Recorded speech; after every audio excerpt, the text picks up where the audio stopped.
Continua a salire il numero dei contagi in Veneto, l'ultimo bollettino parla di 3.751 positivi, 267 in più rispetto a questa mattina, 130 i decessi, 15 in più in poche ore. Il governatore Zaia parla di un bollettino di guerra di fronte all'ultimo aggiornamento sui contagi e ricoveri in Veneto, avverte: se non farà il governo sono pronto nelle prossime ore a firmare ordinanze più restrittive. Se i veneti non ci aiutano, a fine mese rischiamo un overbooking delle terapie intensive. Il presidente del Veneto chiede la collaborazione dei cittadini, ai quali dice: abbiamo ancora molti giovani intubati.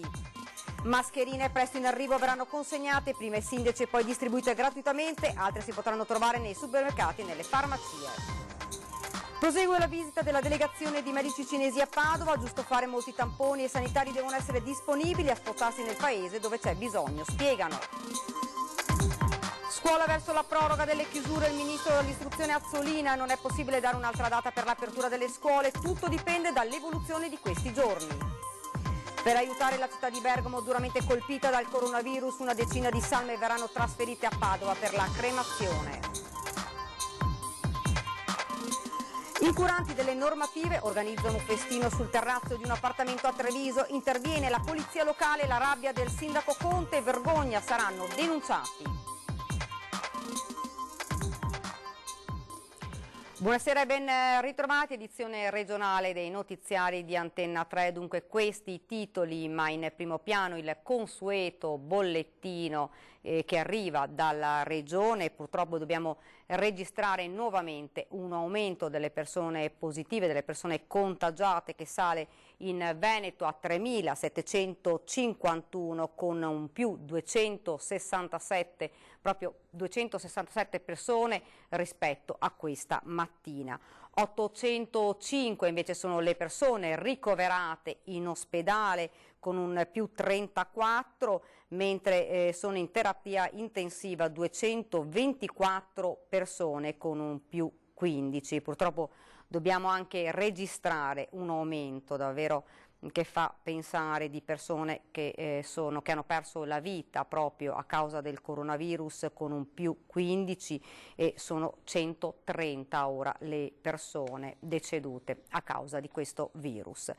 Un vero bollettino di guerra, ha detto questa mattina il presidente Zaia, e dice e aggiunge: se i veneti non ci aiutano a fine mese avremo il grave rischio dell'overbooking delle terapie intensive. Così appunto il governatore nella quotidiana conferenza stampa dell'unità di crisi della protezione civile. Siamo in guerra, spiega Zaia, che si dice pronto nel caso non lo faccia il governo a firmare nelle prossime ore nuove ordinanze più restrittive. Se il governo non adotta misure restrittive mi vedo costretto, per quanto possano stare in piedi, ad adottare ordinanze regionali. Io spero che si adottino misure più restrittive rispetto ai passeggi. In questo momento viene richiamato l'amministratore a fare delle scelte per la comunità che vanno di sopra delle singole individualità, delle singole libertà, perché oggi ce n'è una più importante, che è quella della libertà alla salute. Il presidente Zaia annuncia di essere pronto a firmare nelle prossime ore delle ordinanze ancora più restrittive, anche se auspica che sia il governo ad adottare provvedimenti nazionali perché, spiega, l'emergenza non sarà finita quando verrà dimesso l'ultimo paziente in Veneto se nel resto del paese ci saranno ancora malati. Il governatore dà gli ultimi aggiornamenti, quello che chiama un bollettino di guerra, che richiede ulteriori misure anche alla luce della notizia del TAR della Campania, che in merito all'ordinanza sui passeggi del governatore De Luca si è espressa al momento non nel merito quanto contro la richiesta di sospensiva del provvedimento. Con quella sentenza di ieri possiamo avere un pertugio aperto per fare un'ordinanza. I tempi sono stretti, il weekend ormai è alle porte, come accaduto la scorsa settimana c'è il rischio che molti, ignorando i continui appelli, si riversino su piste ciclabili, argini, nei parchi. Se non si chiude sta partita tra oggi e domani noi bisogna che prendiamo in mano e firmo un'ordinanza. Misure necessarie perché i numeri sono da paura, dice Zaia, il bollettino rispecchia i modelli matematici. E se i veneti non si mettono in testa di stare a casa, di darci una mano, di evitare le passeggiate e altre robe del genere, noi per fine mese abbiamo il grave, grosso, enorme rischio di andare in overbooking con le terapie intensive. Abbiamo ragazzi in terapia intensiva, intubati. Modelli matematici che indicano il 15 aprile come il momento del picco del virus. Il 15 aprile ci dà un dato che è il dato, diciamo, di picco massimo di stress della sanità del Veneto. Da quel 15 aprile a fine maggio, insomma, lì la turbolenza in volo sarà tale per cui molti dei passeggeri diranno: qua l'aereo va giù, tanto per darvi una suggestione.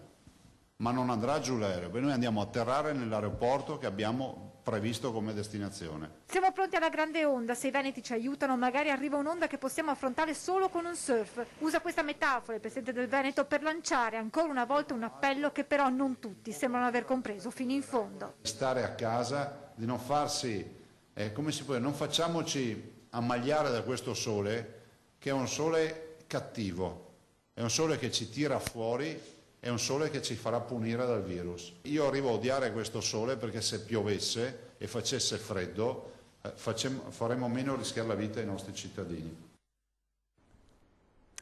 Un overbooking nelle terapie intensive, di questo parla il governatore Zaia. Guardate l'immagine proprio di una sala di rianimazione che ci è stata spedita, questa foto, guardate, dell'ospedale Schiavonia, i letti uno a fianco all'altro, insomma una foto che dovrebbe davvero far riflettere quanti continuano ad uscire, quanti mettono a rischio non solo la loro vita ma anche la vita delle altre persone. Mascherine presto in arrivo, verranno consegnate prima ai sindaci e poi distribuite gratuitamente, altre si potranno trovare nei supermercati e nelle farmacie. Il governatore Zaia ha precisato poi la differenza tra il tampone e il kit istantaneo, quindi l'accorato appello alle persone che stanno effettuando delle donazioni che può acquisti intere postazioni di rianimazione. 2 milioni di mascherine saranno consegnate a breve alla Regione, poi partirà la distribuzione capillare. Il governatore ha spiegato che non è escluso l'acquisto di un'altra partita delle stesse mascherine, in modo da garantire il più possibile ai veneti una protezione. Sono dei dispositivi di protezione individuale, al momento non sono mascherine chirurgiche, si sta cercando di fare anche questa certificazione perché le caratteristiche siamo convinti che ci siano. Se il Ministero della Salute riconoscerà la caratteristica, potranno a quel punto entrare tranquillamente negli ospedali come ausili per gli operatori. La domanda più frequente della gente è come potrà avere questa mascherina. A spiegarlo è l'assessore alla protezione civile Giampaolo Bottaccin. Si seguirà questa filiera, l'azienda li porta in un deposito della protezione civile a Padova e dopo da lì ci saranno 7 mezzi che andranno nelle 7 province e dalle province poi ci sarà una distribuzione capillare ai sindaci. Si seguirà anche il canale dei supermercati e delle farmacie. L'assessore ha poi invitato la cittadinanza a non acquistare tanti pacchi di mascherine per famiglia perché si priverebbe altre persone ad averle, mentre il Presidente ha voluto ringraziare i tanti donatori che stanno contribuendo in questo momento di emergenza. Devo ringraziare tutti i donatori. Sono tanti e se qualcuno è in animo di farlo, fatelo. Abbiamo bisogno dell'aiuto di tutti. Abbiamo passato i 50 milioni di euro di spese. Poi l'appello accorato di Luca Zaia. Ai piccoli donatori, che sono piccoli solo per l'entità della cifra, ma sono dei grandi donatori perché comunque ci mettono il cuore in questa partita, dico che dedicheremo le donazioni con una contabilità che sarà chiara, tutta dedicata al coronavirus. Ai grandi donatori, a quelli che propongono delle grandi cifre, e ce ne abbiamo, da mezzo milione a 1 milione, ho detto, e quello che dico a tutti quelli che magari mi stanno ascoltando, che c'è un'opportunità di comprare postazioni intere di terapia intensiva. Una postazione di terapia intensiva costa 66.000 euro, un donatore ne ha già acquistate 20 e sembra davvero assurdo, ma questa è una delle necessità principali in questa emergenza. Altro discorso, spiega Zaia, è la questione tampone e kit. Il tampone riesce ad individuare con tutte le difficoltà, perché il tampone significa avere un operatore che ti infila i tamponi almeno in una delle 2 narici, in gola, li metti in una provetta, vanno in laboratorio, fa l'analisi e tutto e ti danno il risultato. Ecco, i tamponi riescono a identificarci il soggetto asintomatico ma che è positivo. Il kit, ovvero la puntura sul dito, la goccia di sangue e il test rapido da 10 minuti, un quarto d'ora, ci identifica il positivo che ha già sviluppato anticorpi. Sono due scenari di pazienti completamente diversi, ha precisato. Molti asintomatici che non hanno gli anticorpi e che sono positivi con il kit non si trovano, altrimenti non avremo la necessità, dice, di effettuare i tamponi. E prosegue la visita della delegazione di medici della Croce Rossa cinese a Padova, da parte loro la forte volontà di aiutarci a combattere l'emergenza coronavirus, giusto fare molti tamponi e i sanitari devono essere disponibili a spostarsi nel paese dove c'è bisogno, questi i loro consigli.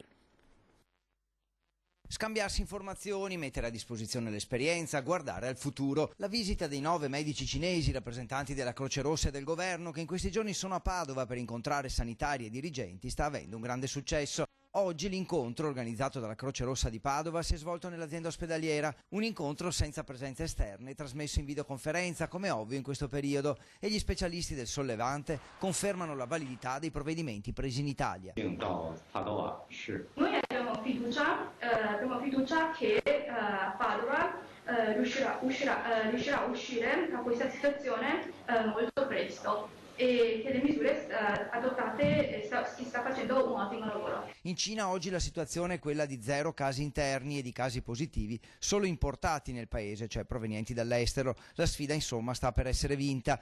Il rappresentante del governo cinese ricorda come gli italiani abbiano portato aiuti e soccorsi in occasione dell'ultimo terremoto. Per questo è doveroso rispondere. I 3 ospedali provvisori allestiti in Cina stanno per essere chiusi. La terapia intensiva è la vera sfida e lo snodo chiave dell'emergenza. La quarantena obbligatoria in casa è importante, ma secondo i medici cinesi potrebbe non bastare. Il sistema attuale è molto efficiente, però se poi riscontrano dei contagi all'interno della famiglia o tra i contatti stretti, allora forse bisogna anche tenere ipotesi di modificare alcuni accorgimenti attuali. Quanto all'azienda sanitaria padovana, il direttore generale Luciano Flor racconta le iniziative e rivendica l'importanza di aver effettuato i tamponi a tutti i medici del reparto di pediatria, evitando così la chiusura dell'ospedale. Noi abbiamo fatto il test a tutto il personale esposto a tutto il personale che lavorava in pediatria e questo ci ha consentito di non chiudere l'ospedale ma di tenerlo aperto perché sapevamo che il personale aveva il test negativo. La visita si concluderà venerdì, quindi la delegazione cinese si sposterà in Lombardia ma resterà in stretto contatto con sanitari e studiosi padovani e veneti. Per aiutare la città di Bergamo, duramente colpita dal coronavirus, una decina di salme verranno trasferite a Padova per la cremazione. Stanno arrivando anche a Padova per la cremazione una decina di salme di malati morti a Bergamo per il coronavirus. Risalgono i giorni scorsi, contati tra gli amministratori lombardi e quelli di Palazzo Moroni, che hanno offerto la solidarietà e la massima disponibilità a collaborare per affrontare la terribile emergenza. In queste ore è chiaro che dobbiamo essere attenti al nostro territorio, ma non possiamo non essere anche attenti ai territori che ci stanno intorno. Per questo nelle ore scorse con i servizi cimiteriali abbiamo contattato il comune di Bergamo sapendo qual è lo stato di grave necessità in cui versa in questo momento e per capire in che modo possiamo eventualmente supportare i nostri colleghi. Bergamo in questo momento sta gestendo la grave situazione rivolgendosi ad altre città, in particolar modo emiliane. Nel frattempo però l'amministrazione padovana è stata contattata da alcune imprese di onoranze funebri che hanno chiesto la disponibilità del forno crematorio. La decina di salme arriveranno a Padova tutte nella massima sicurezza e applicando i protocolli del caso. Nei prossimi giorni conferiranno al nostro servizio cremazioni alcune salme, si tratta di 7 salme che ovviamente verranno trattate come sempre nella massima attenzione. Credo che sia veramente una dimostrazione di come sia importante in questo momento essere solidali gli uni con gli altri e cercare di supportarci. Ci spostiamo ora a Treviso. Nelle ore in cui è partita la sanificazione della città ha suscitato scalpore la notizia di un festino privato sul terrazzo di un appartamento, una decina di partecipanti pure minorenni. Intanto la polizia locale negli ultimi giorni ha denunciato 20 persone e ha trovato aperti 3 bar, sanzioni anche per un supermercato e una pasticceria rimasta aperta, ma cominciamo ora dal festino.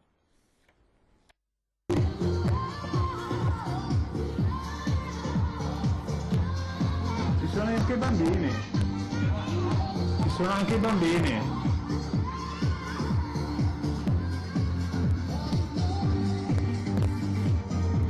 Buonasera. Buonasera. Polizia locale. Oh signore.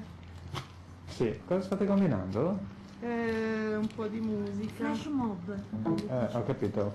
Ma sapete che non potete stare vicini tra di voi? Così la festa organizzata in un appartamento di Treviso è finita in gloria tra giustificazioni inverosimili ed espressioni di stupore, come se il coronavirus fosse un fastidio da eludere più che una emergenza da combattere. Musica palla, atmosfere anni 90, luci strobo, una discoteca casalinga anche con bambini che però è stata interrotta dagli uomini della polizia locale. Il video è stato condiviso sui social dallo stesso sindaco Mario Conte, che pochi istanti dopo nella nostra diretta straordinaria ha rincarato la dose. Una vergogna totale, incoscienti che pensano di essere più furbi, invece stanno creando un danno all'intera comunità. Stanno prendendo in giro le persone che stanno facendo sacrifici enormi, rispettando rigorosamente quanto previsto dal decreto, stando in casa. Stanno mancando di rispetto a imprenditori, artigiani, partite IVA, professionisti che hanno messo da parte il loro lavoro per tutelare la salute dei cittadini. E se in questo caso scatterà una denuncia per trasgressione dei provvedimenti del governo, altre potrebbero partire a breve. Cittadino avvisato, mezzo salvato. Avviso anche i cittadini, a quei cittadini che in questi giorni stanno andando nelle macellerie a comprare la carne per le grigliate di condominio, di stare molto attenti perché i controlli saranno serrati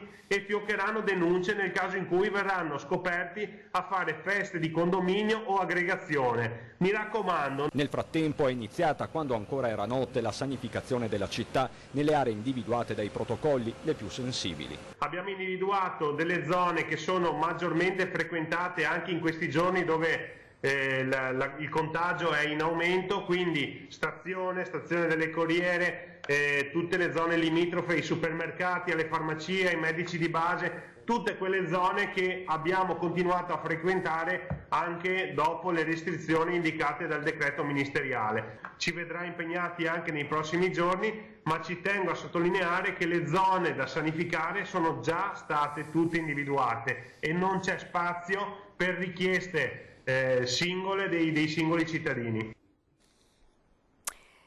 Ed ora parliamo della scuola, verso la proroga della chiusura. Le parole di oggi del ministro Lucia Azzolina per quanto riguarda l'istruzione. Penso si andrà nella direzione che ha detto il presidente Conte, di prorogare la data del 3 aprile, ma in questi giorni invito tutti alla massima responsabilità. Non è possibile dare un'altra data per l'apertura delle scuole, tutto dipende dall'evoluzione di questi giorni, dallo scenario epidemiologico. Riapriremo le scuole solo quando avremo la certezza di assoluta sicurezza.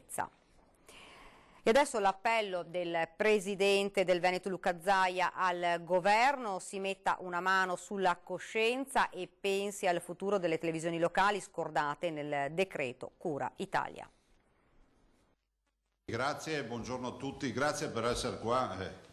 Passerete alla storia come i pionieri della comunicazione al tempo del coronavirus. Inizia così il consueto punto stampa dalla sede della Protezione Civile regionale, con il presidente del Veneto che ringrazia i giornalisti del territorio e il ruolo da servizio pubblico svolto dalle TV locali in questi giorni di emergenza. Approfitto per ringraziarvi per il grande lavoro che state facendo, perché questa è una comunicazione, un'informazione che date di protezione civile, di comunicazione in uno stato di emergenza e che ci permette di parlare direttamente ai cittadini, quindi grazie a tutti voi, un ringraziamento a tutti coloro che sono collegati tramite le dirette televisive e tramite ovviamente i canali social, Facebook, Instagram e quello che è. Il suo appello al governo, che nel decreto Cura Italia ha dimenticato le televisioni locali e il loro ruolo in questa condizione di tante incertezze, in cui di ora in ora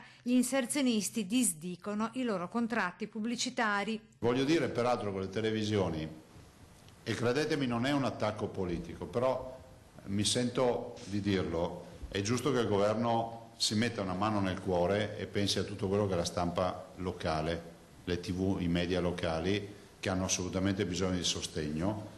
Tutti voi state facendo un buon lavoro, dalla TV nazionale, il servizio pubblico e quant'altro, però è indubbio che insomma con la possibilità anche di gestire in maniera migliore i palinsesti a livello locale, dove la proprietà può decidere di fare le dirette H24, dove comunque c'è meno vincolo, diciamo, di programmazione nazionale, è giusto che venga riconosciuto questo grande lavoro di protezione civile e di informazione civica che stanno facendo le TV locali.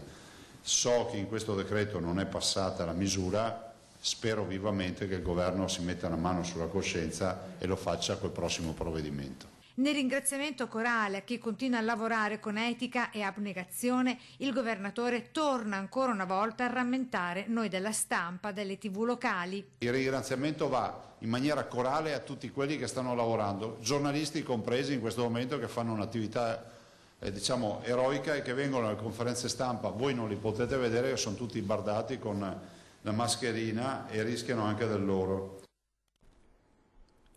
Con decreto firmato dal Presidente della Regione Veneto Luca Zaia è stato autorizzato l'impiego del siero di latte e di altri sottoprodotti della lavorazione lattiero-casearia all'interno dei biodigestori autorizzati dal settore primario. La deroga temporanea durerà fino al ristabilirsi dell'ordinaria attività produttiva, ad oggi fortemente penalizzata dall'emergenza epidemiologica Covid-19. Sono 120 autorizzati in Veneto che operano utilizzando biomasse di origine agricola, dove sarà possibile conferire i sottoprodotti della lavorazione lattiero-casearia. La procedura è stata concordata dagli uffici regionali del settore agricolo insieme all'unità organizzativa regionale veterinaria e sicurezza alimentare. Le modalità operative individuate per questo tipo di operazione permettono il rispetto delle condizioni richieste dal Ministero per lo spandimento agronomico in campo del cosiddetto digestato agroindustriale, cioè delle sostanze organiche assimilate agli affluenti zootecnici normalmente utilizzati per concimare il terreno.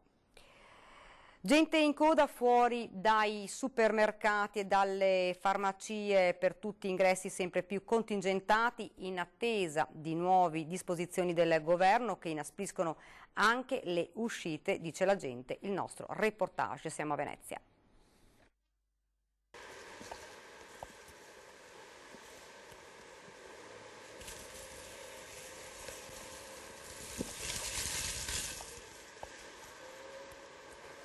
Mestre, ore 12, via Torino, gente in coda chilometrica fuori da un supermercato. No, ma va bene così, anche per nostra sicurezza, meglio così. Qui l'ingresso è contingentato. Uno alla volta, se esci due entrano due. Da quanti giorni state attuando queste? Da quando ha cominciato il decreto cominciamo a rispettare le regole. Mascherina o in mancanza sciarpa a coprire la bocca con l'aggiunta di guanti per chi la prevenzione non è un optional. Oramai nello stravolgimento del quotidiano lo straordinario è divenuto ordinario, anche se alla fine l'attesa non è per tutti. Ci vorrà almeno un'ora. Vado via adesso, pensavo fosse prima più veloce, invece no, non vale la pena, assolutamente. Si può fare quello che sia a casa a questo punto. Poco dopo cambiamo zone, supermercato Marghera, ore 12:15, via Fratelli Bandiera. Anche qui situazione fotocopia alla precedente. Una persona a volta, se fanno parte dello stesso nucleo familiare, una persona sola. E se entrassero con due carrelli differenti? Io non posso chiedere documenti, è coscienza delle persone per far rispettare il decreto che è stato varato. Altro non posso dirle. Qui il supermercato registra meno gente in attesa, si dibatte sull'inasprimento delle misure di governo verso chi non ha capito la gravità della situazione, dicono. Perché i ragazzi che corrono in gruppo, che chiacchierano in gruppo, anziani no, non vedo grande necessità. Ci sono tanti altri giorni per fare la spesa proprio di domenica. 12:30, sempre a Mestre, viale San Marco, altra coda, ma stavolta fuori dalla farmacia comunale. Tutti vogliono le mascherine, ma non ci sono, in attesa arrivino quelle made in Veneto. Tocca a me, il prossimo tocca a me, sì. La coda è finita, è giunto l'orario di chiusura. A scandire il tempo una delle farmaciste che esce e rientra con il distributore dei numeretti. Non resta che andare altrove, ma sempre nei mega supermercati con orario continuato, i cui parcheggi oramai vuoti richiamano alla clausura di una filiera divenuta essenziale per chi vuole evadere dal buon senso. Ed ora guardiamo invece insieme le immagini, sono davvero tantissime che ci avete spedito con la scritta e lo speriamo davvero tutti, andrà tutto bene.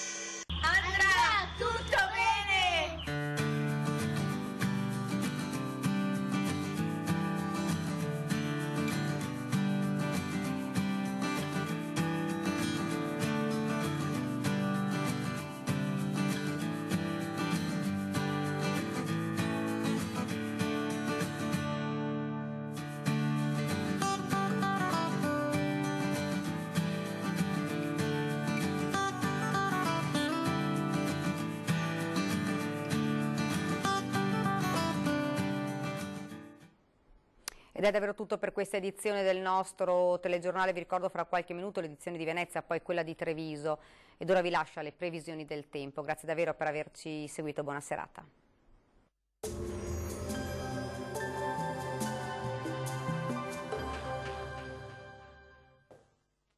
Benvenuti al Meteo. Venerdì 20 marzo, ancora una giornata dal sapore primaverile prima di un crollo termico nel fine settimana. Ma vediamo la previsione nel dettaglio. Sul Veneto sarà il sole a prevalere con cielo sereno o al massimo poco nuvoloso. Qualche addensamento sui settori montuosi ma senza ulteriori conseguenze, senza piogge. Vediamo anche le temperature minime tra 5 e 8 gradi, massime comprese invece tra 15 e 20 gradi all'incirca. Ci spostiamo ora sul Friuli Venezia Giulia, anche qui sarà soleggiato naturalmente su tutti i settori, solo con qualche addensamento in montagna. Temperature minime fino a 9 gradi, valori massimi invece tra 16 e 17 gradi. Uno sguardo infine alla situazione del Trentino Alto Adige, non cambia molto, infatti anche qui sarà una splendida giornata di sole con cielo al massimo poco nuvoloso. Temperature minime fino a 8 gradi, massime sui 19 gradi all'incirca. Dal meteo è tutto, vi auguro un buon proseguimento in compagnia di Antenna 3. Arrivederci.